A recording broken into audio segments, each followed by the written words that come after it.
إن الحمد لله نحمده ونستعينه ونستغفره ونعوذ بالله من شرور أنفسنا ومن سيئات أعمالنا من يهده الله فلا مضل له ومن يضلل فلا هادي له وأشهد أن لا إله إلا الله وحده لا شريك له وأشهد أن محمدا عبده ورسوله أما بعد.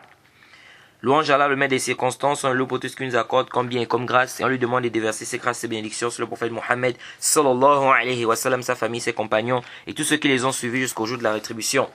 Alors nous sommes toujours dans l'explication du Nukhbat al-Fikr de l'Hafiz ibn Hajar qu'il a nommé Nuzhat al-Nazar fi tawdih al-Nukhbat al-Fikr fi mustalah ahli al-Athar. Et là, Al-Hafiz ibn Hajar va nous parler du rapporteur inconnu, Jahalat al-Rawi. Alors, les savants divergent sur la définition du rapporteur inconnu. Déjà, Al-Khatib al-Baghdadi, il dit Al-Majhul 'inda ashab al-hadith huwa kullu man lam yashtahir bi talab al-'ilm fi nafsihi wa lam ya'rifu al-'ulama bihi wa lam yu'raf أو ولم يعرف حديثه إلا من جهة راو واحد. Bon, il a dit le rapporteur inconnu chez les gens du hadith, c'est toute personne qui n'est pas connue pour être quelqu'un qui cherche la science. Et il n'est pas connu des savants. Et ils ne connaissent pas quoi. Et son hadith, pardon, n'est rapporté. Ou bien il n'y a qu'une seule personne qui rapporte de lui.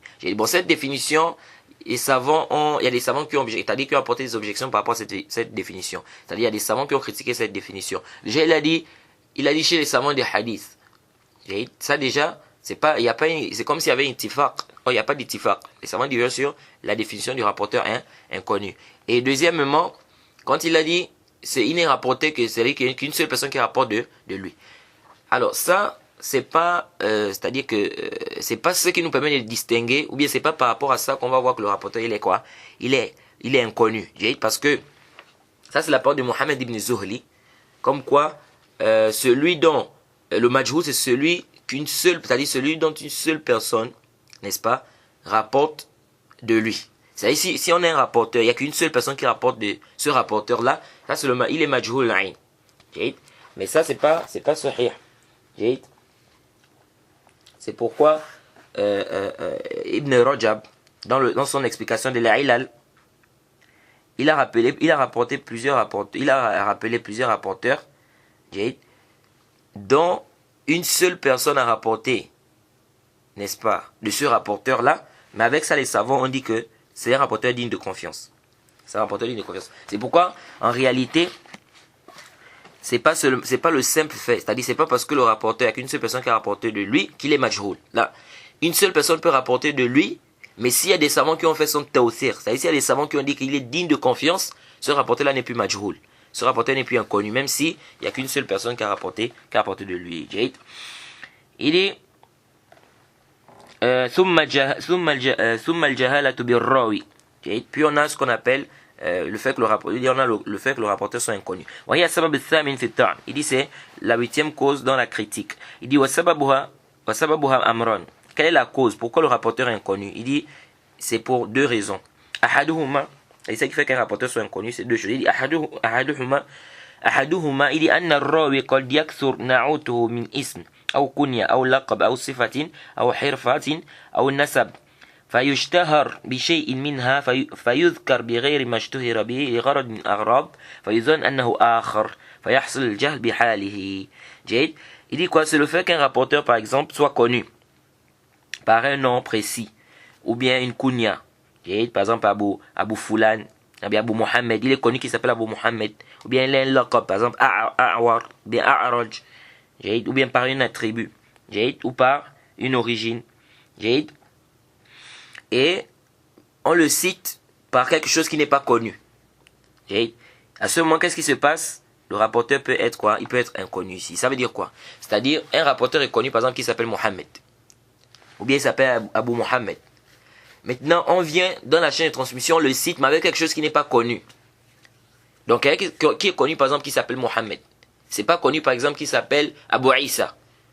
On vient, on cite Abu Isa. Et pourtant, c'est lui Abu Isa. Il est toujours, on l'appelle aussi Abu Isa. Mais c'est pas connu. Ce qui est connu, c'est qui s'appelle, par exemple, Mohammed. Maintenant, on vient, on cite Abu Isa dans la chaîne de transmission. Ici, qu'est-ce qui se passe? On ne va pas reconnaître ce rapporteur. On ne sait pas qui est, c'est-à-dire qui est ici. Alors que c'est Mohammed. Mais comme c'est pas connu qui s'appelle Abu Isa, Donc ici, qu'est-ce qui va se passer? Son cas, sa situation sera inconnue. Il dit وصنف فيه dans ce cas الحافظ dit il dit وصنف فيه أي في هذا النوع الموضح لأوهام الجمع والتفريق أجاد فيه الخطيب وسبقه إليه عبد الغني وهو ابن السعيد المصري وهو الأزدي أيضا ثم السوري. C'est-à-dire, Al-Hafiz dit quoi? Il dit qu'il y a des savants qui ont écrit, n'est-ce pas, pour détailler cela, pour expliquer, n'est-ce pas, pour enlever le awham, pour que les gens ne s'embrouillent pas, ce rapporteur là c'est qui, ce rapporteur là c'est qui. Et il dit, il y a Abdul Ghani qui est Ibn Sa'id al-Misri, qui a aussi écrit, n'est-ce pas, dans ce domaine, dans cette catégorie-là. ومن أمثلته محمد ibn Sa'ib ibn Bishr al-Kalbi. Il dit, on a, parmi les exemples, on a Mohamed ibn Sa'ib ibn Bishr al-Kalbi. Nasabahu ba'dahum ila jaddi. Certaines personnes, n'est-ce pas, l'ont attribué à son grand-père. Faqala Mohamed ibn Bishr. On a dit, c'est Mohamed ibn Bishr. وسماه بعده حماد ibn Sa'ib. D'autres l'appelaient Hamad ibn Sa'ib. وكانه بعدهم أبا النضر. D'autres l'ont appelé Abu Nadr. وبعدهم أبا سعيد. D'autres l'ont appelé Abu Sa'id. وبعدهم أبا هشام. D'autres l'appelaient Abba Hisham. Il dit, et donc là, les gens pensaient que c'est un groupe de personnes. Alors que c'est une seule personne. Il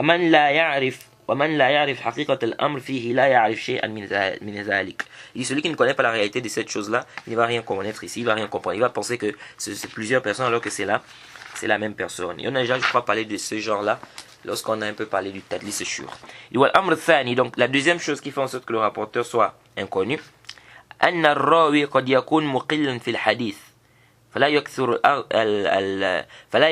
الأخذ عنه. Il dit, se peut que le rapporteur soit quelqu'un qui a peu de hadith et donc il n'y a pas beaucoup de gens qui rapportent de lui. أو لا يسمى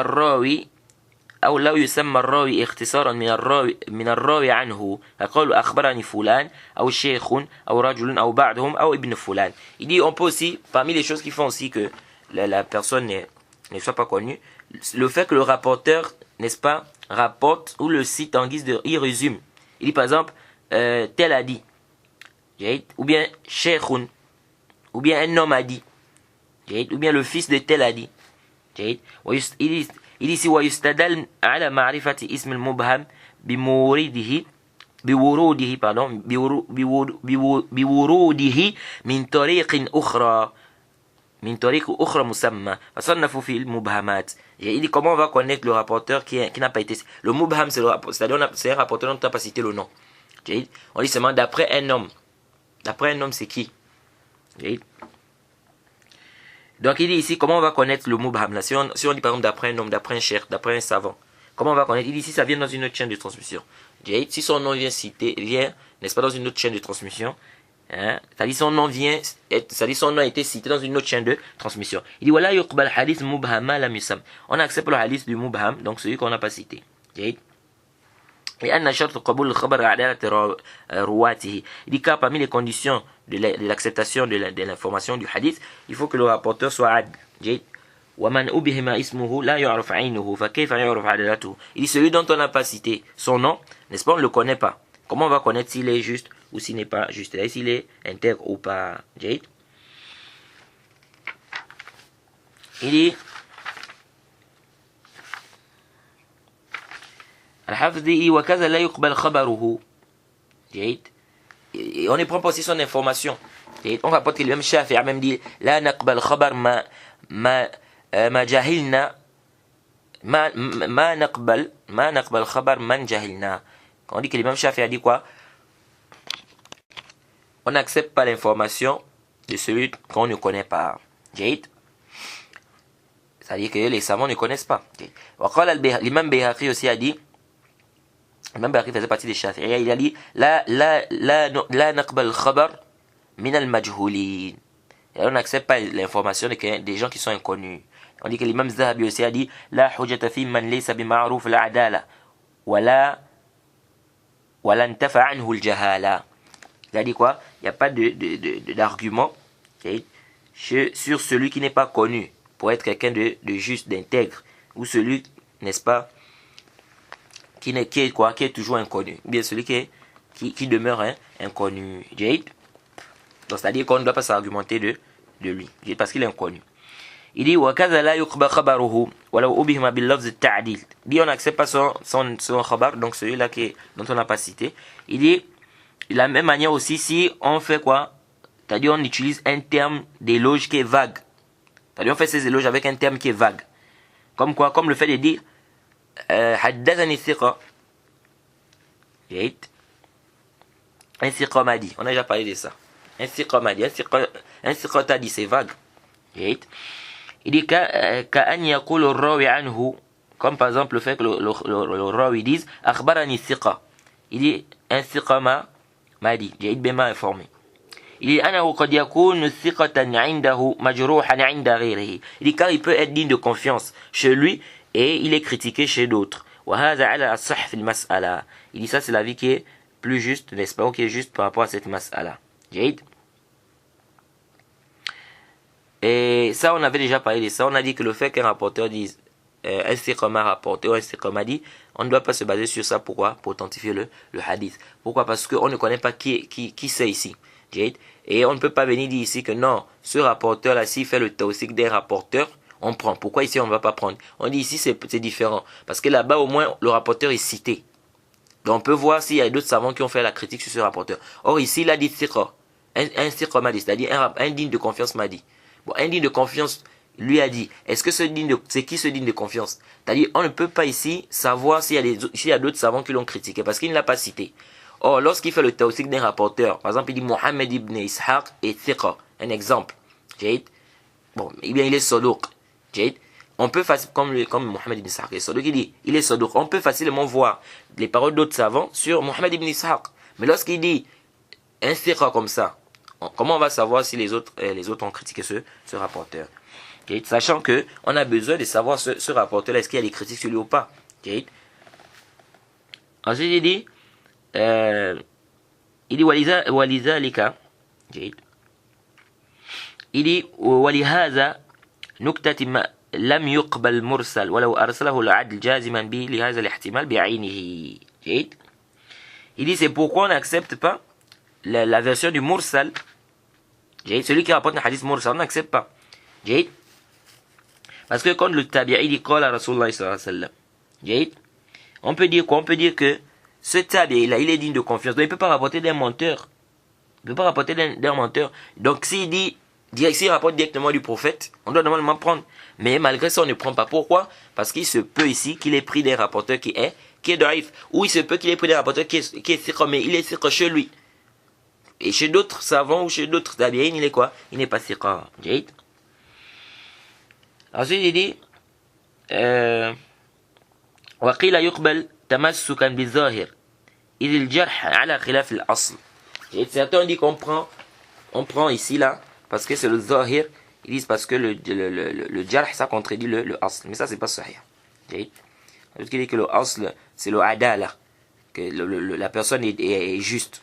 Ça c'est pas quoi? Ça c'est pas sahih. Le asl c'est qu'on ne connaît pas la personne jusqu'à ce qu'on ait des preuves c'est-à-dire qui cette personne là. Il dit وقيل إن كان القائل عالما أجزأه ذلك في حق من يوافقه في مذهبه. Si la personne qui a dit ça, qui a fait le tawsiq là, c'est un savant, n'est-ce pas? Il dit celui qui va le suivre dans ça, c'est-à-dire c'est permis pour celui qui va le suivre dans son madhab.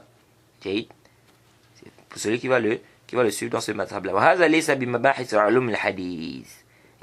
C'est-à-dire ça, il dit ça fait pas partie de quoi? Des recherches ici dans le ilm al-hadith. C'est-à-dire que pourquoi? Parce que le ilm al-hadith, nous on veut savoir la chaîne de transmission elle est rattachée ou elle n'est pas rattachée. La chaîne de transmission, les rapporteurs qui sont intéressants, les rapporteurs dignes de confiance ou pas, pour pouvoir authentifier le hadith ou pas. Mais quand au fait d'amener un rapporteur, de dire que le rapporteur est le as c'est qu'il est ad, ou bien de venir dire qu'il est un thiqa m'a dit. Comment on va savoir ici? Il faut qu'on ait les paroles des autres savants de jarh wa ta'dil. Et le fait de dire que le rapporteur digne de confiance, n'est-ce pas, il ne peut rapporter d'un rapporteur digne de confiance comme ça, c'est pas juste. On a par exemple l'imam Shafi'i qui avait son professeur Ibrahim ibn Abi Yahya al-Aslami, qui était pourtant les savants, d'autres savants qui ont accusé ce Ibrahim là de menteur. Pourtant l'imam Shafi'i a rapporté de lui. Et peut-être même Shafi'i est digne de confiance. Okay.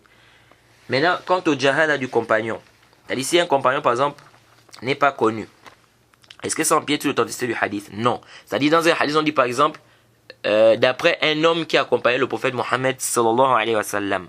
J'ai vu ça dans certains hadiths. D'après un homme qui accompagnait le prophète Mohammed sallallahu alayhi wa sallam. Est-ce que ça empiète sur l'authenticité du hadith? Non, ça n'empiète pas sur l'authenticité du hadith. Pourquoi? Parce que les compagnons sont tous dignes de confiance. Donc même si on ne connaît pas qui est là, si on lui dit d'après un homme qui accompagnait le prophète, du moment où on est sûr que c'est un homme qui accompagnait le prophète, donc c'est un compagnon du prophète Mohammed sallallahu alayhi wa sallam, ici là, on a pu quoi?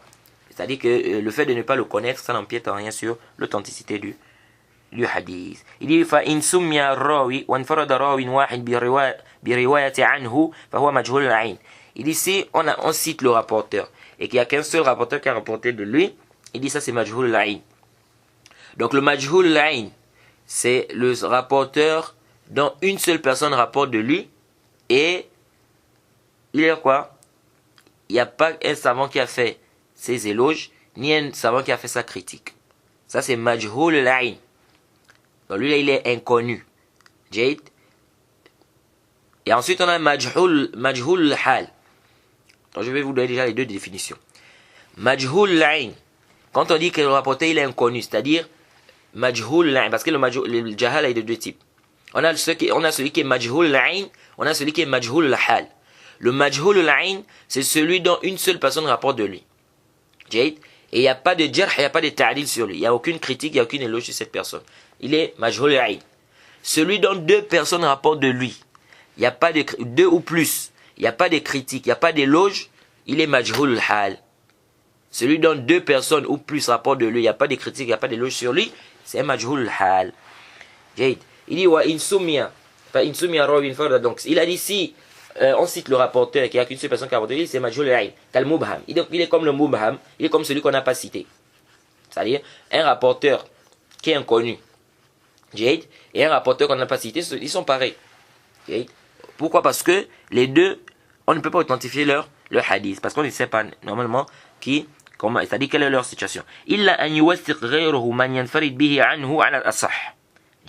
dit, sauf si, n'est-ce pas, celui qui n'a pas rapporté de lui fasse ses éloges. C'est-à-dire une personne qui n'a pas rapporté de lui fasse ses éloges de ce rapporteur-là. Il dit selon l'avis qui est juste. Il dit ou bien celui qui rapporte de lui. Celui qui rapporte de lui aussi, il peut faire ça, il peut faire ses éloges. C'est pourquoi Al-Hafiz ibn Hajar, il voit que si le rapporteur est majhul hal et que rapporte de lui quelqu'un qui a mis comme condition qu'il ne rapporte que des thiqat, il voit que le hadith est authentique. Parce que parfois l'imam Nasai rapporte, il dit yakfi, parfois l'imam Nasai rapporte des rapporteurs qui ont connu, il dit yakfi, il est majhul hal, il dit yakfi Nasai anhu, n'est-ce pas, c'est-à-dire il dit la riwaya de l'imam Nasai, il suffit ici pour savoir que ce rapporteur là est quoi, c'est-à-dire qu'on prend c'est-à-dire on peut déjà ici connaître son hal, sa situation. On peut déjà connaître son hal, sa situation. Donc il y a des savants, concernant le majhul, il y a des savants tels qu'Ibn Hibban, et on dit aussi que son professeur aussi Ibn Khuzayma, ou bien le Hakim. Ces savants-là disent que la base sur le rapporteur, c'est qu'il est juste. Donc ça veut dire que si on a un rapporteur qui est inconnu, c'est-à-dire il n'y a pas de jarh, il n'y a pas de critique, il n'y a pas d'éloge sur ce rapporteur-là, ils disent qu'on authentifie, on prend le hadith. Ils disent parce que la base c'est qu'il est juste. Mais ça c'est pas juste. Les savants ont rejeté ça, ils ont refuté cela. La base sur le rapporteur, c'est qu'on ne connaît pas son hal. On ne connaît pas sa situation. Est-ce qu'il est digne de confiance ou il n'est pas digne de confiance? On ne peut pas s'argumenter sur le fait on ne peut pas dire ici que non, la base sur le musulman c'est qu'il est juste, et donc on va authentifier des hadiths comme ça. Ça c'est des risques. C'est des risques. De prendre des hadiths comme ça, des gens qu'on ne connaît pas, soit disant que la base sur le musulman c'est quoi? C'est qu'il est quoi? C'est que c'est le adal. Alors qu'il se peut que ça soit même un menteur qui soit là. Donc ça c'est pas sahih. C'est pourquoi les savants disent, si tu vois que Ibn Hibban est le seul qui a fait le tawthiq d'un rapporteur, il est le seul, il s'est isolé avec le tawthiq, c'est-à-dire il est le seul qui a fait les éloges d'un rapporteur, ici là on ne prend pas. On ne prend pas. Pourquoi? Si le rapporteur est inconnu, bien évidemment. Si le rapporteur est inconnu et qu'il est le seul qui a fait ses éloges, on ne prend pas. Pourquoi? Parce que tout simplement, il fait quoi? Il fait le tawsiq des rapporteurs qui sont inconnus. Parce qu'il se base sur cette règle-là, que la base sur le musulman, c'est qu'il est quoi? Une confiance. Mais maintenant, ici, c'est pas de manière absolue. Si par exemple, Ibn Hibban vient sur un hadith, il dit les hadiths, par exemple, le rapporteur, il est inconnu. Ibn Hibban vient, il dit, ce rapporteur-là, ces hadiths sont justes. Où il rapporte ce qui est en conformité avec les siqat. Ici, on peut s'argumenter de ça. Là, on ne va pas dire non, Ibn Hibban, il fait le tawsiq des rapporteurs qui sont inconnus. Non, pourquoi? Parce que là, il n'a pas jugé ce rapporteur-là de digne. Il n'a pas dit que ces hadiths sont bons. Il n'a pas dit ça par rapport au fait que quoi? Par rapport au fait que la base sur le musulman, c'est qu'il est juste là. Il a dit ça par rapport à ces hadiths. Il a étudié les hadiths de ce rapporteur et il s'est rendu compte que le rapporteur là rapporte ce qui est en conformité avec les rapporteurs dignes de confiance. Il ne rapporte pas ce qui est en contradiction avec les rapporteurs dignes de confiance. Donc de là, il a dit que ces hadiths sont mustaqim. Ces hadiths sont mustaqim. Donc ici, là, on peut prendre. Pourquoi? Parce que ici, ce n'est pas basé sur... C'est pourquoi le cheikh Abdurrahman al-Muallimi, il a rappelé ça, que le tawsiq d'Ibn Hibban, ça a des degrés. Donc c'est pas de manière absolue comme ça. Non, Ibn Hibban, s'il fait le tawsiq d'un rapporteur, on ne prend pas. Il se peut qu'on prenne. N'est-ce pas? Si le tawsiq qu'il a fait n'est pas basé sur cette qaïda qui dit quoi? Qui dit que le asl, le musulman, il est quoi? Il est adl. Donc ça c'est important de comprendre cela. Ensuite le Hafiz continue, il dit c'est de la même manière aussi, celui qui n'a pas, celui qui a rapporté de lui, s'il est apte, n'est-ce pas, à faire son tawsiq, s'il fait son tawsiq, on prend. Ici, deux personnes ont rapporté de lui ou plus, et il n'y a pas d'éloge sur ce rapporteur, personne n'a dit qu'il est istiqa, il dit fahuwa majhul hal. Il est majhul hal. Donc on a dit majhul hal, c'est celui dont deux personnes ou plus ont rapporté de lui, et il n'y a pas d'éloge, il n'y a pas de critique sur ce rapporteur-là. Donc le Hafiz dit ici, celui-là il est majhul hal. Donc s'il y a deux personnes ou plus, il dit voilà, il n'y a pas d'éloge sur ce rapporteur-là, il dit il est majhul hal. Wahul mastour. Et en même temps aussi il est mastour. Ici, Al-Hafiz ibn Hajar ne fait pas la différence entre le mastour et le majhul hal. Chez Al-Hafiz ibn Hajar, quand on dit al-mastour, ça veut dire qu'il est majhul hal. Mais il y a d'autres savants qui font la différence. Ils disent que le mastour, c'est celui dont on connaît son adal de manière apparente. De manière apparente, mais pas ce qui est caché. Or, le majhul hal, c'est celui dont on connaît son adal de manière apparente et de manière cachée. Et donc, on le connaît, et deux personnes ont rapporté de lui, ou plus, et il n'y a pas eu de tawsiq. Il n'y a pas eu de tawsiq, il n'y a pas une personne qui a fait d'éloge. Je ne sais pas si vous avez fait la différence. C'est-à-dire, il y a des savants qui disent, le mastour, c'est celui dont on connaît quoi? Son adala. Zahira, pas batina. Et donc, son adala de manière apparente, mais pas ce qui est caché. Lui, on dit qu'il est mastour. Maintenant, quant au majhul hal, c'est celui qu'on a déjà défini. C'est-à-dire, ils disent on connaît son adala de manière apparente. Et c'est-à-dire qu'il y a deux personnes qui ont rapporté lui ou plus, et là, muwathaq. Ça, c'est le majhul hal. Or, à la Hafiz, il y a d'autres savants qui font pas la différence. Ils disent le majhul hal, c'est le mastour.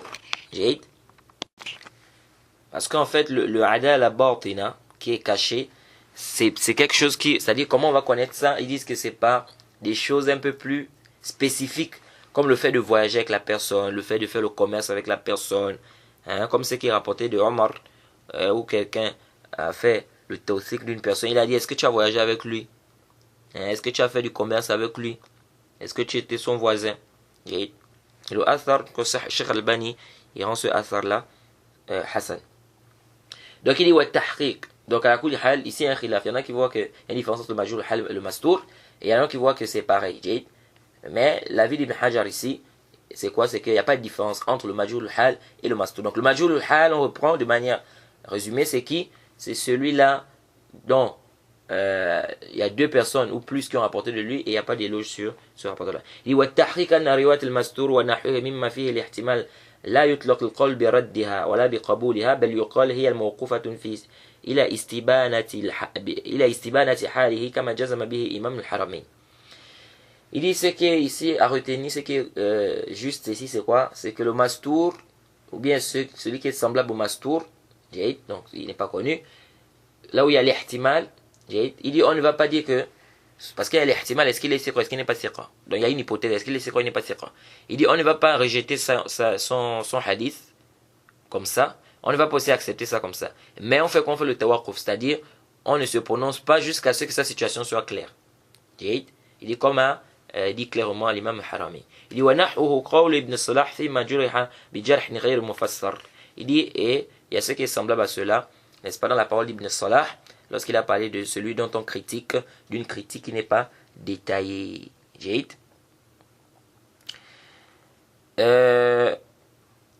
Et comme on a déjà dit, on a dit que la version, le fait qu'un rapporteur digne de confiance rapporte d'un autre rapporteur, ça ne prouve pas qu'il rend ce rapporteur-là digne de confiance.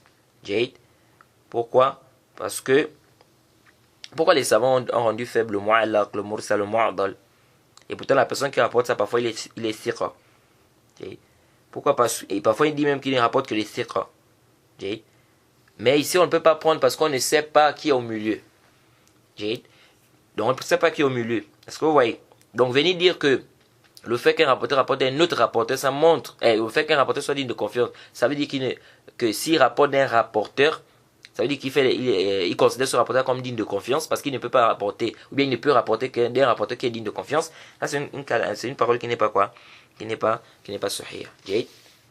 Même celui qui dit je ne prends que des dignes de confiance. On a dit que même ça aussi fait nazar, parce qu'on ne sait pas à quel moment il a conditionné cela. Donc en réalité, ce qu'on retient ici c'est quoi? C'est que la riwaya du majhoul, si le rapporteur il est majhoul, on ne fait quoi? On ne prend pas son hadith parce qu'il est inconnu jusqu'à ce qu'on ait des dalils clairs que quoi? Que c'est un rapporteur dont on a fait quoi? Les éloges. Maintenant le majhoul, est-ce qu'il peut se renforcer? Il ne peut pas se renforcer. Ce qui est juste c'est quoi? C'est que le majhoul, le hal, il se renforce. Et ça c'est l'avis de Hafiz bin Hajar et beaucoup de savants. Que si on est un rapporteur qui est majhoul hal et qu'il y a une autre chaîne de transmission qui vient aussi, il y a encore un majhoul hal, bien il y a une petite faiblesse, ça se renforce. Mais il y a une divergence sur le majhoul ayn. Est-ce que le majhoul ayn il se renforce, oui ou non? La majorité des savants disent que le majhoul ayn ne se renforce pas. Le majhoul ayn on a déjà expliqué, c'est celui dont une seule personne rapporte de lui, il n'y a pas d'éloge, il n'y a pas de critique sur ce rapporteur. Mais l'avis que nous trouvons juste l'avis des savants qui ont dit que le majhoul ayn aussi peut se renforcer. Et pourquoi? Le dalil c'est que les savants renforcent la version du hadith qui est munqati'. Le hadith où il y a une coupure, les savants renforcent ça. Or, le hadith là où il y a une coupure, il y a un rapporteur qui a sauté.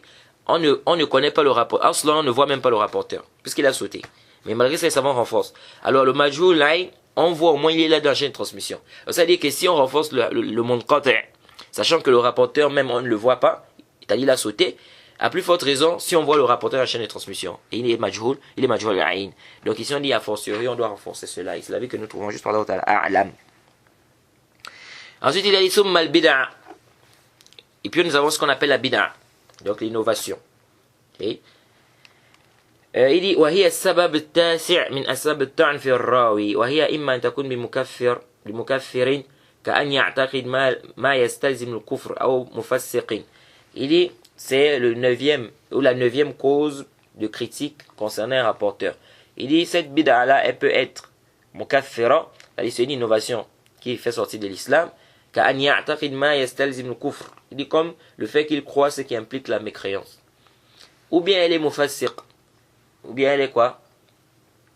Au sabab il est mufassiq. La bid'a est mufassiq. C'est-à-dire, soit la bid'a, c'est une bid'a qui fait sortir de l'islam, soit c'est une bid'a qui rend le rapporteur pervers, c'est-à-dire ça ne fait pas sortir de l'islam. Il dit فَالْأَوَّلَ لَا يَقْبَلْ صَاحِبَهَا الْجُمْهُرِ. Le premier, donc la bid'a qui fait sortir de l'islam, si la personne, n'est-ce pas, c'est un mubtadi', il fait des bid'a qui font sortir de l'islam, il dit ici la majorité des savants n'accepte pas sa riwaya, donc c'est ce qu'il rapporte. وَقِيلَ يُقْبَلْ مُطْلَقًا. Certains disent on accepte ça de manière absolue. وَقِيلَ إِنْ كَانَ لَا يَعْتَقِدْ حِلُّ الْكَذِبِ لِنُصْرَةِ مَقَالَتِهِ قُبِلْ. D'autant d'ici ne croit pas que c'est permis de mentir, n'est-ce pas, afin de de soutenir son mazhab, n'est-ce pas, ou bien ses paroles. Il dit on accepte.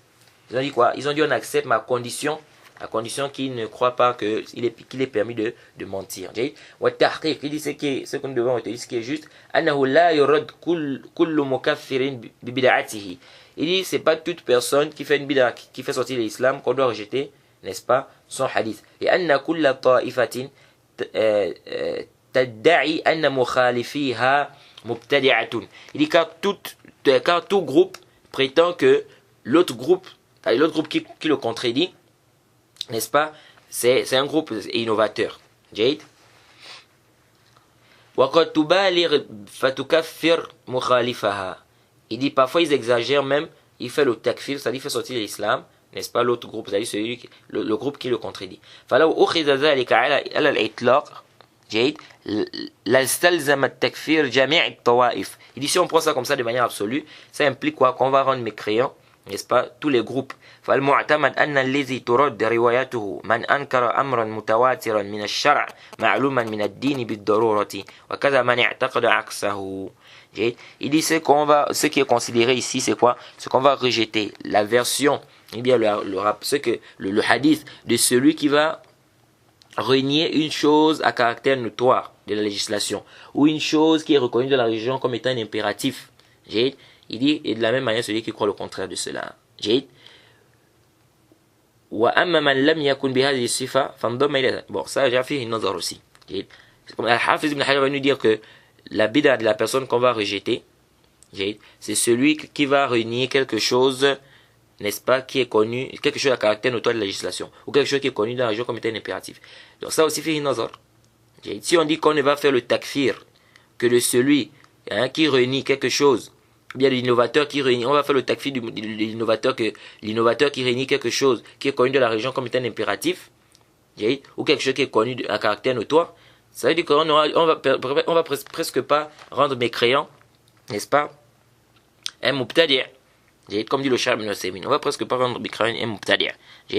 Ici là, ce qui nous intéresse ici, c'est quoi? C'est le hujja, le dalil. C'est-à-dire si la personne tombe dans un acte, c'est prouvé que cet acte-là, c'est l'acte de kufr.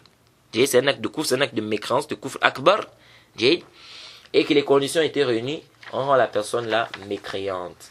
On rend la personne là mécréante. Et si c'est une chose aussi qui est une chose qui est apparente, une chose qui est apparente, ici la personne sort de l'islam. Ça ne veut pas dire que non, bon, peut-être ici il y a l'ignorance, la personne ne connaissait pas tout ça. Parce que c'est une chose qui est connue, une chose qui est apparente. Et ça, on a déjà détaillé, j'ai déjà détaillé. On a fait le tafsir de cette mas'ala dans comment on appelle, l'explication des nawaqid de l'islam, donc les alternatifs de l'islam. On a détaillé à quel moment la personne sort de l'islam, quelles sont les conditions. Et on a également détaillé quelle est l'ignorance qui est acceptée et quelle est l'ignorance qui n'est pas acceptée. Bon, il y a une divergence en fait sur la riwaya du mubtadi'.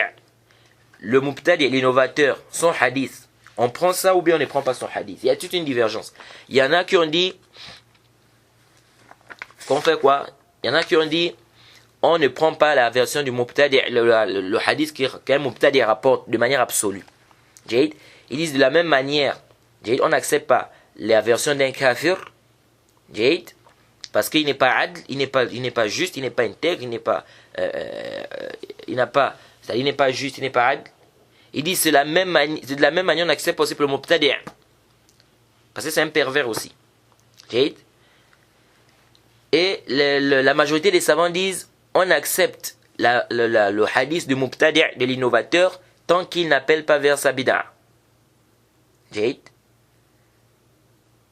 Pourquoi? Parce qu'ils disent que celui qui appelle vers sa bid'a, il fait des durous. Par exemple, quelqu'un c'est-à-dire c'est un mubtadi', donc il appelle les gens à suivre sa voie, innover là. Comme par exemple aujourd'hui on a les jama'at tabligh. Ils appellent les gens à leur voix. Et donc ceux-là, ils appellent les gens à leur voix. Donc ils disent, si la personne n'appelle pas sa bid'a, ici on prend. Ça va à l'avis de la majorité des savants. Ça dit même si c'est un innovateur. Mais s'il n'appelle pas sa bid'a, on prend. Parce que vous allez voir qu'il y a des innovateurs qui n'appellent pas leur bid'a. Vous allez voir par exemple parmi les awam, vous allez voir par exemple parmi eux, il y en a par exemple c'est des innovateurs. Mais il est là, il est dans son travail, lui, il n'est pas en train de faire la da'wa, appeler les gens. Le prophète a dit, Allah a dit, suivez ceci ou bien suivez cela, il faut que vous suivez telle voie. Non. Lui, il fait son travail, il vient à la mosquée, il prie. Donc il n'appelle pas les gens à sa bid'a. Donc les savants, la majorité des savants disent, celui qui n'appelle pas sa bid'a, celui qui n'appelle pas son innovation, ils disent que lui là on prend de lui. Parce qu'ils disent que celui qui appelle à son innovation, c'est-à-dire on n'est pas à l'abri. Il peut inventer des choses, il peut apporter des ta'lilat, n'est-ce pas, dans des hadiths, il peut faire des déductions dans des hadiths, n'est-ce pas, il peut apporter des choses pour soutenir sa bid'a. On n'est pas à l'abri, il peut même mentir pour soutenir sa bid'a. Que Que non, il y a un hadith qui est rapporté comme ça, etc. etc. Et donc, ils disent quoi? Ils disent que s'il appelle ça bid'a, on ne prend pas. Par contre, s'il n'appelle pas ça bid'a, on prend. Il y a un autre avis qui dit on prend le hadith du mubtadi', qu'il appelle à sa bid'a ou qu'il n'appelle pas à sa bid'a. Tant qu'il ne fait pas quoi? Tant qu'il ne rend pas licite le mensonge. Et certains disent que c'est l'avis de l'imam Shafi'i, l'avis de l'imam Abu Hanifa, l'avis d'Ibn Qattan. Bon, l'imam Shafi'i, fihi ma fi, parce que l'imam Shafi'i, on dit qu'il a dit quoi? Il dit Aqbal shahadat ahl ahwa ila al-khattabiyya min al-rafid. Il a dit je prends le témoignage des gens des bid'a, sauf les khattabiyya min al-rafid. C'est-à-dire ceux-là qui rendent licite le mensonge. Ils disent que c'est permis de mentir.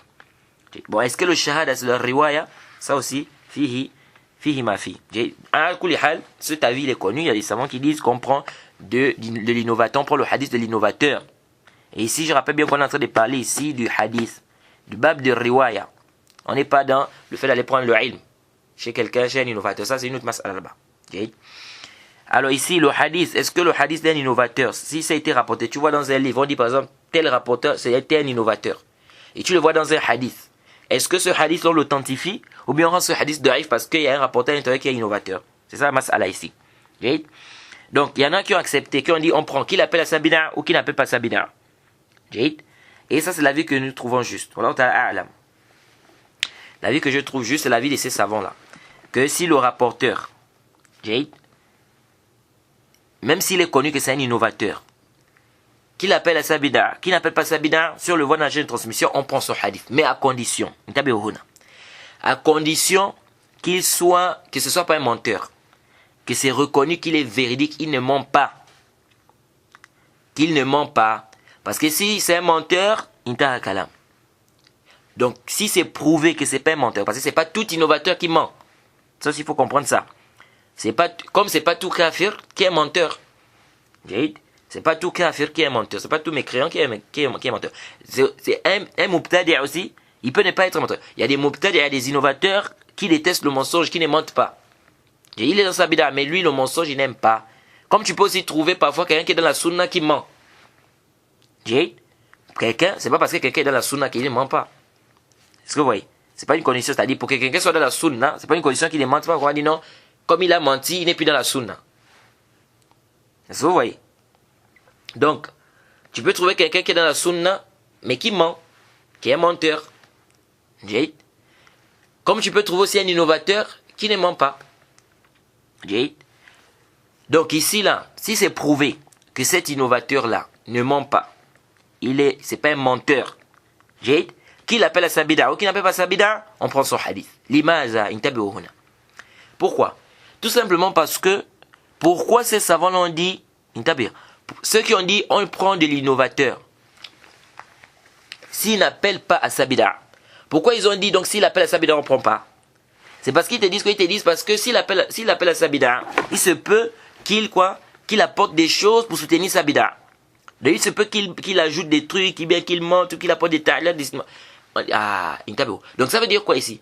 Ça veut dire ici que il y a un doute au niveau de sa véracité. Alors si on est convaincu qu'il est véridique, qu'il ne ment pas, est-ce qu'il va inventer des choses? Est-ce qu'il va ajouter des choses pour soutenir sa bid'a? Non. Pourquoi? Parce que c'est quelqu'un de véridique. C'est quelqu'un de véridique. Alors il ne va pas ajouter des choses pour soutenir sa bid'a. C'est-à-dire même s'il y a une chose qui va à l'encontre de sa bid'a, il ne va pas déformer ça parce que il n'aime pas le mensonge, il ne ment pas. Il ne va pas déformer ça parce qu'il ne ment pas. C'est pourquoi ça, c'est l'avis que nous trouvons plus proche. Qu'il appelle à sa bid'a. Qu'il n'appelle pas sa bid'a, on prend de lui à condition que quoi? À condition qu'il soit véridique. Que ce n'est pas quelqu'un qui est connu pour être un menteur. Et bien évidemment ici, les savants font la différence entre la bid'a qui est mukaffira et la bid'a qui n'est pas mukaffira. Et aussi, ça c'est quoi? On voit que ça c'est le sonnir. C'est la pratique même de l'imam Bukhari et Muslim, de manière apparente, comme a dit le Cheikh Muqbil. De manière apparente, quand on voit l'imam Bukhari et Muslim, c'est comme s'ils sont de cet avis. De quel avis? Qui dit qu'on prend du mubtadi, qu'il appelle à sa bid'a ou qu'il n'appelle pas sa bid'a, à condition qu'il soit prouvé, qu'il soit véridique. Parce qu'on voit qu'ils ont rapporté des gens comme Imran ibn Hattan. Imran ibn Hattan, c'était un khariji, il faisait partie des khawarij. Et c'est connu que lui, N'est-ce pas? La base, c'était quelqu'un de la sunna. C'était quelqu'un de la sunna. Il a épousé une femme qui faisait partie des Khawarij en disant quoi? Qu'il va la ramener à la sunna. Et quand il s'est marié, après c'est la femme qui l'a ramené dans la bid'a. Il est devenu, il faisait maintenant partie des Khawarij. Et on dit que lui là, il faisait quoi? Il faisait partie des gens qui appelaient, il était da'i. Il y a aussi, il y a d'autres rapporteurs que l'imam Muslim par exemple a rapporté d'eux, n'est-ce pas? Qui également était quoi? Faisait partie des gens qui appelaient vers leur bid'a. Donc, c'est pourquoi le Cheikh Moukbila dit demain, quand on regarde les rapporteurs, les innovateurs que l'imam Bukhari et Muslim ont rapporté d'eux, parmi eux, il y en avait qui appelaient à leur bid'a. Donc, c'est comme si ces savants étaient de cet avis. C'est comme si ces savants étaient de cet avis. Voilà, donc ça, c'est l'avis que nous trouvons juste. Maintenant, il y en a qui disent, il y a un autre avis, il y en a qui disent, on prend de l'innovateur, mais à condition qu'il ne rapporte pas une chose qui renforce sa bid'a. À condition qu'il ne renforce pas une chose, et qu'il ne rapporte pas une chose qui renforce sa bid'a. Qu'est-ce que ça veut dire, ne rapporte pas une chose qui renforce sa bid'a? C'est-à-dire, quelqu'un, par exemple, c'est on prend un exemple, il fait partie des Khawarij. Il fait partie des Khawarij. Alors, s'il rapporte un hadith qui va dans le sens des Khawarij, on ne prend pas. Ou bien, je vais prendre un exemple simple. On a par exemple les Shia. On sait que les Shia, ils ont de l'exagération sur Ali ibn Abi Talib. Si un Shia rapporte un hadith, par exemple, qui fait des éloges de Ali ibn Abi Talib, ils disent qu'ici, là, il a rapporté quelque chose qui renforce sa bid'a. Donc ici, on ne prend pas son hadith. Est-ce que vous voyez un peu? Mais هذا فيه نظر. Ça là, c'est pas sahih. C'est pas sahih. C'est pourquoi vous allez voir que dans le sahih, l'imam Muslim a par exemple rapporté de Adi ibn Thabit qui rapporte, n'est-ce pas, un Zar. C'est un hadith qui est connu. Le hadith de Ali ibn Abi Talib. Qu'il a dit quoi? Il a dit que le prophète Mohammed sallallahu alayhi wa sallam a dit La yuhibuni illa mu'min, la yuhibuni illa mu'min, wa la yubghiduni illa munafiq. Ne m'aime qu'un croyant, ne me déteste qu'un munafiq, qu'un hypocrite. Ce hadith est rapporté par un shi'i, il y a un shi'i à l'intérieur. Le hadith est dans Sahih Muslim. Il y a un shi'i à l'intérieur. Jade. Bon, certains vont vous dire, d'autres ont dit même que c'est comme dit même Darqouti, c'était Rafidi. D'autres ont dit Kanafi Tashayyu'. Le Tashayyu', vous savez, à l'époque, le Tashayyu', c'était pas comme aujourd'hui. À l'époque, le Tashayyu', comme a dit Hafs ibn Hajar, c'était quoi? C'était des gens qui faisaient précéder Ali sur Othman. C'est-à-dire, pour eux, Ali était supérieur à Othman. Et ils considéraient que Ali ibn Abi Talib, n'est-ce pas, avait raison par rapport au combat qu'il y avait eu entre Muawiyah et tout le reste. Et aussi, il dit, Hafiz ibn Hajar dit, parfois parmi eux, certains allaient même jusqu'à dire qu'après le prophète Mohammed, la meilleure créature, c'est Ali ibn Abi Talib. Ça, c'était le tashayyu à l'époque. Tout en faisant quoi? Tout en respectant Abu Bakr et Omar. Tout en respectant Abu Bakr. Or, aujourd'hui, là, les chiites, c'est pas ça. Les chiites, aujourd'hui, ils font quoi? Ils ont même kafar les compagnons. Abu Bakr et Omar, ils ont rendu mécréants. Donc, le tashayyu à l'époque, c'était pas comme le tashayyu aujourd'hui. Ici, ce hadith, est-ce qu'on va dire ici, comme dans la chaîne d'introduction, on a quelqu'un qui avait le tashayyu. Donc on va dire qu'ici, parce qu'il a rapporté un hadith de Ali ibn Abi Talib qui a dit, ne m'aime qu'un croyant, et ne me déteste qu'un munafiq, un hypocrite. Est-ce qu'on va dire, bon, il a rapporté quelque chose qui renforce sa bid'a, donc on rend ça daïf. Ici, on dit quoi? On dit non. On dit cet avis aussi n'est pas correct. Même si le rapporteur, si cet innovateur la rapporte une chose, et on voit que cette chose-là renforce sa bid'a, nous disons ici, déjà, on a dit quoi? Il y a à condition que le rapporteur soit reconnu comme étant un rapporteur qui est véridique. Il ne ment pas. Ça, c'est un. Deuxièmement, on dit ceci. On dit ce qu'il rapporte là. Ce qu'il rapporte. Est-ce que ça contredit quelque chose dans le shara? Est-ce que ça contredit quelque chose dans la législation, dans les nusus, dans les textes? Si ça ne contredit en rien, la législation, il n'y a pas de problème, on va prendre. Pourquoi on va rejeter ça? C'est quelqu'un de véridique. C'est un mubtadi', oui, c'est un mubtadi'. Mais c'est quelqu'un de véridique qui ne ment pas. Il a rapporté un hadith. Ce qu'il a rapporté, ça contredit quelque chose de la législation ou pas? Ça ne contredit rien. Khalas, on prend. Maintenant, si on voit que ça contredit quelque chose de la législation, là, on va délaisser ça. Mais on ne délaisse pas ça parce que c'est un mubtadi', non. C'est parce qu'on voit qu'il y a le nakar dans le texte. C'est parce qu'on voit que quoi? Il y a le nakar, c'est-à-dire c'est quelque chose de réprouvé. Par exemple, quelqu'un, par exemple, il fait partie des khawarij. Il fait partie des khawarij. S'il rapporte, hein, ou bien même on va prendre par rapport à notre époque, on dit par exemple quelqu'un fait partie des jama'at tabligh. Il rapporte par exemple un hadith qui dit faites le khuruj pendant 3 jours. Ce sera bénéfique pour vous. Un exemple, un hadith comme ça. Ou celui qui fait le khuruj pendant 3 jours, il aura telle récompense. Exemple. Ici, là, on va, ce hadith, on fait quoi de ça? On prend le hadith là, on met ça de côté. Pour ça contredit le shara. Le prophète Mohammed sallallahu alayhi wa sallam n'a pas fait cela. Donc ici, on ne va pas prendre. Pas parce que c'est un mubtadi', mais parce que ça contredit quoi la législation. Bon, bien que ici, les jama'at tabligh, ils appellent à leur bid'a. Vous voyez, les jama'at tabligh, ils appellent à leur bid'a. Donc ici, là, quand il vient avec ce hadith, on va rejeter ça, pas parce que c'est un mubtadi', mais parce que quoi? Parce que ça n'est pas en conformité avec le shara. Ça c'est quoi comme on a dit? À condition, il faut que le rapporteur soit véridique. Le rapporteur doit être véridique. Et c'est pourquoi, si vous rappelez, dans les premiers cours, j'ai parlé de cette mas'ala en bref. Quand on a parlé du sahih. Que comment se fait-il que les savants ont mis comme condition que le rapporteur soit digne de confiance? Mais on a vu que les savants ont rapporté des rapporteurs qui sont mubtadi'a, qui sont innovateurs. Or, quand les savants, quand il a parlé du adal, il a dit qu'il ne doit pas être dans des bid'a. Donc ça veut dire que la bid'a empiète sur le adal de la personne. Ça rend même la personne pervers. Donc ici, là, comment ça s'est fait? C'est pourquoi certains savants disent que ce qui est pris en considération, c'est le sidq de la personne. La personne est véridique ou la personne n'est pas véridique. La personne est véridique. Donc ici, là, que la personne appelle à sa bid'a. Que la personne n'appelle pas sa bid'a. Ce qui nous intéresse ici, c'est est-ce que cette personne est véridique ou pas. Ça, c'est la vue que nous trouvons juste à l'aide au plus savant. Bien comme on a dit, il y a d'autres avis des savants. Ici, il dit, et la majorité des savants disent quoi? Ils disent que s'ils n'appellent pas sa bid'a, ça c'est l'avis de la majorité. Hein. Ils disent que s'ils n'appellent pas sa bid'a, on prend. S'ils appellent à sa bid'a, on prend pas. Mais quand on regarde la pratique des savants des hadiths, dans les rapportages des hadiths, quand on regarde, on voit quoi? On voit qu'ils ont rapporté, même des rapporteurs qui appellent à leur bid'a. Ils ont fait ishkal. Il dit, wathani, donc là le plus savant, il dit, wathani, huwa man la yaqtadi bid'atuhu at-takfir aslan. وقد اختلف أيضا في قبوله ورده. Il dit, deuxièmement, il y a celui dont sa bid'a n'implique pas le kufr.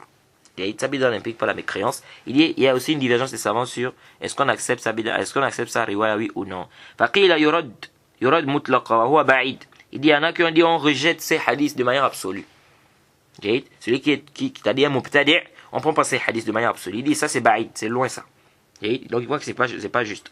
Il dit وأكثر ما علل به أن في رواية عنه il dit ترويجا لأمره وتنويها بذكره. Il dit parmi les choses, n'est-ce pas, que ces savants ont apporté comme argument, ont plus apporté comme argument pour rejeter son hadith. Ils disent que parce que si on prend le hadith de celui-là qui est mubtadi', ils disent que ça encourageait, c'est comme si on encourageait ce qu'il faisait. Et c'est comme si on encourageait qu'il soit cité, qu'il soit souvent mentionné. Et parce qu'on va souvent le citer, on va souvent le mentionner. وعلى هذا فينبغي أن لا يروى عن مبتدع شيء يشاركه فيه غير مبتدع. Et donc on ne doit pas rapporter d'un innovateur qui est associé à un non innovateur. Il dit وقيل, certains ont dit يقبل مطلقا إلا إن يعتقد حل الكذب كما تقدم. D'autres ont dit on accepte la version du mubtadi' de manière absolue, à condition seulement qu'il ne rende pas licite le mensonge. وقيل يقبل من لم يكن داعية إلى بدعته لأن تزيين بدعته قد تحمله على تحريف الروايات وتسويتها على ما يقتضيه مذهبه وهذا هو الأصح. جيد. Et il dit ici quoi? Il dit, certains ont dit qu'on accepte s'il n'appelle pas vers sa bid'a. Il dit car le fait qu'il appelle à sa bid'a, ça peut le pousser à faire quoi? À changer les riwayat, donc le hadith, les versions, à faire en sorte que ça soit en conformité avec son madhab. Il dit c'est l'avis qui est juste. Donc Al-Hafiz ibn Hajar, comme s'il est d'avis quoi, que si le rapporteur appelle à sa bid'a, on ne prend pas. Mais s'il n'appelle pas sa bid'a, on prend. Donc vous voyez un peu ce qu'ils ont apporté. Ils ont dit car le fait qu'il appelle à sa bid'a, ça peut le pousser à faire quoi, changer les riwayat. Or nous on a dit quoi? On a dit que même s'il appelle à sa bid'a, on prend mais à condition qu'il soit véridique. Pourquoi? Parce que s'il est véridique, il va pas changer les riwayat. Il va pas changer les versions des hadiths. Wallahu ta'ala a'lam. Il dit وأغرب ابن حبان وادعى اتفاق على قبول غير داعية من غير التفصيل. Il dit Ibn Hibban a apporté quelque chose d'étrange. Il a prétendu qu'il y a un consensus sur l'acceptation du rapporteur du mubtadi' qui n'appelle pas ça bid'a sans faire le tafsir, sans détailler. Mais ça c'est pas juste. Pourquoi? Parce qu'il y a un khilaf. Il y en a qui disent qu'on n'accepte pas même de. C'est-à-dire il appelle, il n'appelle pas, on n'accepte pas. Donc venez dire que celui qui n'appelle pas sa bid'a, les savants sont tous unanimes qu'on accepte. Ibn Hajar décide que ça c'est pas juste. Il dit Naam. Al-Akthar ala qabul ghayr da'iya. Il dit oui, la majorité accepte la version de l'innovateur qui n'appelle pas sa bid'a. Illa an yurwa ma yuqawi bid'atuhu. Sauf s'il rapporte ce qui vient renforcer sa bid'a. Fa yurad ala al-mazhab al-mukhtar. On va rejeter ça selon l'avis qui est accepté. Donc Al-Hafiz ibn Hajar, c'est comme s'il aussi l'avis que quoi? Que si la personne n'appelle pas sa bid'a, on prend. S'il appelle sa bid'a, on ne prend pas. Mais s'il rapporte quelque chose qui renforce sa bid'a, on ne prend pas. Mais comme on a dit ici, on dit non. On regarde cette chose-là. C'est en conformité avec le shar ou pas. Si c'est en conformité, on prend. Si c'est pas en conformité, on ne rejette pas parce que c'est un mubtadi', mais parce que ici, là, il y a un nakar ici. C'est quelque chose qui est réprouvé par la législation. C'est comme un rapporteur qui est thiqa. Si un rapporteur thiqa rapporte dans un hadith, et dans le hadith là, on voit quelque chose, il y a un nakar dedans. C'est quelque chose qui est munkar, c'est réprouvé. Ou bien ça contredit par exemple des dalils. On peut dire qu'on peut ici dire que c'est quoi? Que c'est munkar. Un sodouk par exemple, il rapporte quelque chose qui est réprouvé. Ou un daif. On va rejeter ça. Pourquoi? Parce que ça contredit le shara. C'est quoi? C'est quelque chose qui est réprouvé. Il dit وبه صرح الحافظ أبو إسحاق إبراهيم بن يعقوب الجوزجاني شيخ أبي داود والنسائي في كتابه معرفة الرجال. Il dit de là Abu Ishaq Ibrahim ibn Yaqub al-Juzajani, il a dit clairement cela dans son livre Ma'rifat al-Rijal. Et que quoi? C'est qu'Al-Hafiz est en train de dire ici. فقال في وصف الرواة.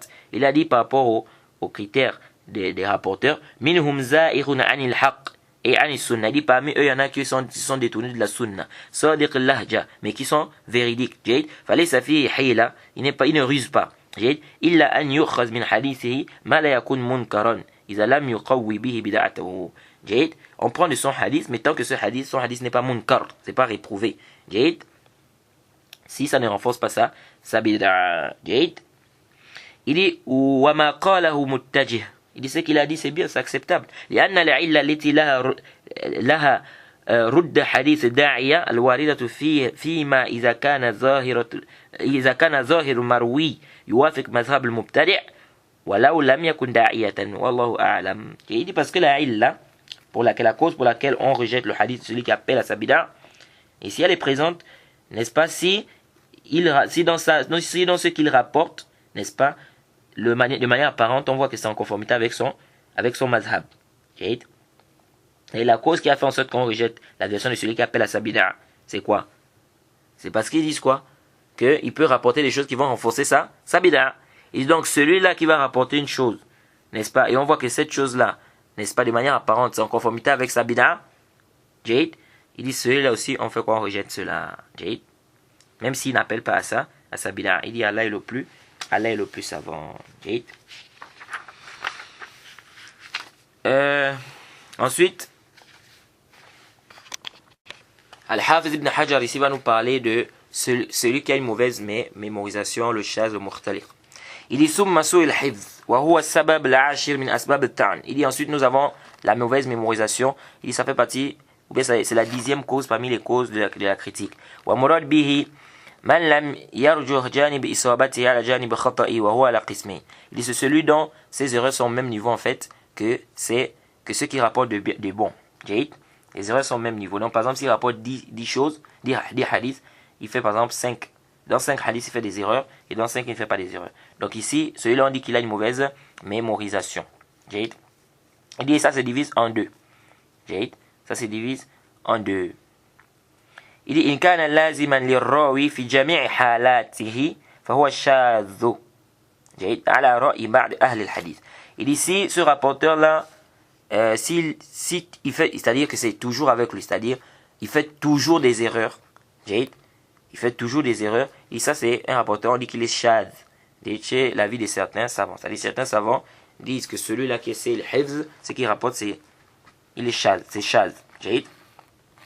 Mais le sayl hifz, si il vient dans une autre, c'est-à-dire que si celui qui a une mauvaise mémorisation, s'il y a un autre hadith qui vient, et il y a une petite faiblesse, ça peut le renforcer. De la même manière aussi, celui qui a une mauvaise mémorisation, s'il rapporte du livre, on prend. Celui qui a une mauvaise mémorisation, si on dit qu'il a rapporté du livre, on prend. Mais si c'est sans le livre, on fait quoi? On prend pas. Pourquoi? Parce qu'il a une mauvaise mémorisation. Il dit أو إن كان سوء الحفظ طارئا على الراوي إما لكبره أو لذهاب بصره أو لاحتراق كتبه أو عدمها بأن كان يعتمدها فرجع إلى حفظه فساء فهذا المختلق هو المختلط. Il dit ici, le Hafiz ibn Hajar dit, si son c'est le hifz, c'est-à-dire que sa mauvaise capacité de mémorisation, n'est-ce pas, elle est apparue comme ça, c'est-à-dire c'est pas quelqu'un qui a eu une mauvaise mémorisation, c'est pas quelqu'un qui a toujours eu une mauvaise mémorisation, mais il a eu ça à partir d'une période, à cause de la vieillesse, ou bien parce que il a perdu la vue, ou bien ses livres se sont brûlés, comme Abdullah ibn Lahiya, ou le fait qu'il n'ait plus de livres, c'est-à-dire s'appuyer sur ses livres. Après, qu'est-ce qu'il a fait? Il s'appuyait plus sur les livres, maintenant il rapportait maintenant avec sa propre mémorisation sans le livre. Il dit là, c'est-à-dire que sa mémorisation, elle est quoi? Elle est mauvaise. Et ça c'est le mukhtalit. Ça c'est le mukhtalit. Et ça il y a plusieurs raisons qui font en sorte que le rapporteur, après, il commence à s'embrouiller, bien sa mémorisation prend un coup. Parfois ça peut être, comme on a dit, la perte de vue. Ça peut être la personne est tombée de la tête, sur la tête. Ça peut être il a perdu un parent. Il a été tellement triste, ça l'a choqué et ça a eu un impact sur lui. Il n'arrive plus, c'est-à-dire il a des problèmes de mémorisation maintenant. Alors, le mukhtalif, donc celui qui s'embrouille, n'est-ce pas, dans les hadiths, qui s'embrouille dans les hadiths à partir d'une période, qu'est-ce qu'on fait de son hadith? Il dit ici, وَالْحُكْمُ فِيهِ أَنَّ مَا حَدَّثَ بِهِ قَبْلَ الْاخْتِلَاطِ إِذَا تَمَيَّزَ قُبِلْ. Ils disent, le hukm, la sentence de celui-là, c'est quoi? Ce qu'il a rapporté avant de s'embrouiller. Si on arrive à distinguer ce qu'il a rapporté avant de s'embrouiller, on prend. وَإِنْ لَمْ يَتَمَيَّزْ تُوقِفَ فِيهِ. Si on n'arrive pas à faire la différence entre ce qu'il a rapporté avant qu'il ne s'embrouille après, ici, là, il dit, on ne se prononce pas, on s'arrête. On ne prend pas d'abord son hadith. On ne travaille pas avec. وَكَذَا مَنِ اشْتَبَهَ الْأَمْرُ فِيهِ. Il dit la même chose si celui dont son cas est confus. وَإِنَّمَا يُعْرَفُ ذَلِكَ بِاعْتِبَارِ آخِذِينَ عَنْهُ. Comment on va savoir ce qu'il a rapporté avant, ce qu'il a rapporté après? Il dit c'est par rapport à ses étudiants, par rapport aux gens qui rapportent de lui. Ça nous montre quoi? Ça nous montre ici le fait que les savants des hadiths, n'est-ce pas, ils étaient vraiment précis dans ce qu'ils faisaient. Vous voyez? Et dès qu'on voit un peu qu'un rapporteur s'embrouille avec les hadiths, on n'arrive pas à savoir quels sont les hadiths qu'il a rapportés avant ou après. Ils disent quoi ici? Ils disent on ne prend pas. Parce que c'est un risque de prendre ces hadiths comme ça. On ne sait pas à quel moment il a, quels sont les hadiths qu'il a rapportés avant de s'embrouiller.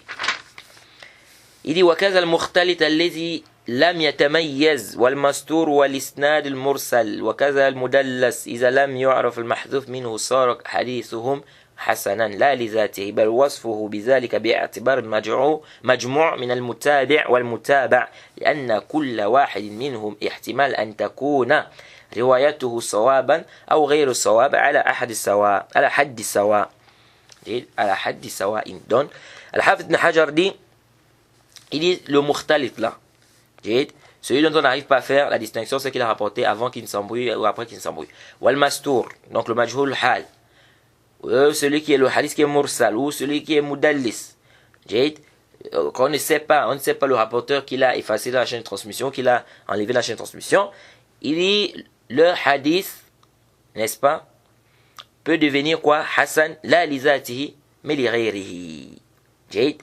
Ceci, par quoi si on regroupe toutes les chaînes de transmission. C'est-à-dire, en fait, Al-Hafid ibn Hajar va nous dire, les hadiths de ces rapporteurs-là, le Mastour, le Mukhtalit, le Mursal, le Mudallis, si ça vient dans d'autres chaînes de transmission, ça se renforce. Ça devient Hassan. C'est pas Hassan les atihi, mais c'est Hassan li ghayrihi. Et on a déjà expliqué c'est quoi le hadith Hassan li atihi et Hassan li ghayrihi. Et le majhul hal, on a déjà expliqué que ça se renforce. Al-Hafiz ibn Hajar voit qu'il se renforce parce qu'il a dit ici al-mastour. Et on a dit qu'Al-Hafiz ibn Hajar ne fait pas la différence entre le mastour et le majhul hal. Quant au majhul ayn, on a rappelé qu'il y a un khilaf et on a dit que la vie qui était plus proche, c'est que le majhul ayn aussi peut se renforcer. جيد. وقال السماوي وحيث تابع الضعيف معتبر فحسن لغيره وهو النظر إن لم يكن لتهمة بالكذب أو الشذوذ فانجباره أبيح. Donc le hadith daif, si c'est une petite faiblesse, ça peut se renforcer et devenir hasan li ghayrihi. فإذا on a déjà détaillé ça quand on a parlé du hasan li ghayrihi. Il dit فإذا جاءت من المعتبرين رواية موافقة لأحدهم. Donc s'il y a un rapporteur qui est considéré, n'est-ce pas, qui apporte un hadith qui est en conformité avec leur hadith, donc le hadith du Mastour, ou du hadith qui est Mursal, ou du Mudallis, ou du Mukhtalit. Il dit رجع أحد الجانبين من الاحتمالين المذكورين ودل ذلك على أن الحديث محفوظ وارتقى من درجة التوقف إلى درجة القبول. Il dit ça prouve quoi? Ça prouve qu'ici ça va faire précéder une hypothèse sur une autre. Pourquoi? Parce que quand ces rapportés l'ont rapporté, par exemple le Mastour, ou bien le Mukhtalit, ici il y a l'hypothèse que ce qu'il est rapporté soit correct ou que ce qu'il est rapporté ne soit pas correct. Celui qui s'embrouille dans le hadith. Donc c'est possible que ce qu'il a rapporté c'est correct ou c'est possible. Donc comme on ne sait pas, on ne prend pas, on laisse. Il dit mais si ça vient dans d'autres versions, par des rapporteurs qui sont acceptés, qui sont considérés, qu'on considère, n'est-ce pas, qu'on peut considérer, si ça vient, n'est-ce pas, en conformité avec leur version, ici ça se renforce. Et ça veut dire quoi? Ça veut dire que ce qu'on craignait ici, l'hypothèse, il y a une hypothèse qui sera au-dessus de l'autre hypothèse. Donc l'hypothèse qui disait quoi? Que peut-être qu'il s'est trompé sera plus faible que l'hypothèse, n'est-ce pas? Qu'elle dit quoi? Que peut-être qu'il a, n'est-ce pas? Il ne s'est pas trompé ici. Et donc ça va, il dit ça quitte du degré du tawakkuf au degré du qaboul. Donc on ne va plus dire on se prononce pas ici, on accepte, on attrape avec ça, mais là maintenant on va accepter cette version. Il dit ومع ارتقائه إلى درجة القبول فهو منحط عن رتبة الحسن لذاته وربما توقف بعد مع إطلاق اسم الحسن عليه. Il dit bien que c'est au degré de l'acceptation, il dit mais toujours ici on dit quoi? Il n'est pas bon par lui-même. Il n'est pas Hassan li zati, il est Hassan li ghayrihi. Il est bon par autre que lui. Il dit parfois, n'est-ce pas, on peut se retenir, n'est-ce pas, ou certains peuvent se retenir d'appeler ça Hassan. D'appeler ça Hassan. Et donc ça nous montre quoi? Ça nous montre que la faiblesse qui est forte ne se renforce. C'est-à-dire quand la faiblesse est forte dans le hadith, même si ça vient dans une autre chaîne, ça ne se renforce pas. C'est-à-dire si on a par exemple un hadith où il y a un menteur à l'intérieur, ou quelqu'un qui est très faible, par exemple Matrouk. Donc même si on trouve une autre chaîne de transmission, ça ne se renforce pas. C'est-à-dire même si on trouve une autre chaîne de transmission, on dit non, on ne dit pas que ça se renforce. Pourquoi? Parce que la faiblesse, elle est très forte. Donc on a par exemple 3 hadiths où il y a 3 menteurs à l'intérieur. On dit que ça se renforce, ou bien 4 ou 5 ou 10. C'est des menteurs. Ça se renforce? Non. Ça ne se renforce pas. Et ça c'est aussi un rad. Ceux qui disent non, on ne doit pas, le hadith daif ne peut pas se renforcer, comme Ibn Hazm. Rapporte qu'Ibn Hazm, il voit que si un hadith est daif, même si la faiblesse est minime, ça ne se renforce pas. Mais ça c'est batil. C'est ça contredit même le Sunni', c'est-à-dire la pratique des savants des hadiths, tels que l'imam al-Bukhari, l'imam Muslim. Pourquoi? Parce que l'imam Bukhari et l'imam Muslim rapportent dans leur livre ils rapportent des shawahid, des mutaba'at. Et quand on dit que c'est un mutaba'a, bien c'est un shahid, il se peut qu'il y ait une faiblesse ici minime. Où est la faïda de ramener ces hadiths? L'imam Nasa'i, l'imam Tirmizi, tous ces savants-là. Et c'est des anciens savants. C'est des anciens savants. Donc dire que non, les anciens ne faisaient pas kalam batil. Et l'imam Ahmed, quand il a parlé d'Ibn Lahiya, il a dit yashuddu ba'duhum ba'da. Il a dit que le hadith de Ibn Lahiya en lui-même, c'est pas authentique. Il dit mais si ça vient dans le chaîne de transmission, ça c'est quoi? Ça se renforce. Donc ici il a venu dire que les anciens savants ne renforçaient pas les hadiths da'if. هذا الكلام ليس بصحيح البتة. جيد. Al-Hafiz ici, bon comme ici c'est un peu long, on va parler du marfou', on va renvoyer ça au cours prochain. On va s'arrêter ici. Le cours prochain va revenir sur le marfou'. Wa subhanaka Allahumma bihamdika ashhadu an la ilaha illa anta astaghfiruka wa atubu ilayk.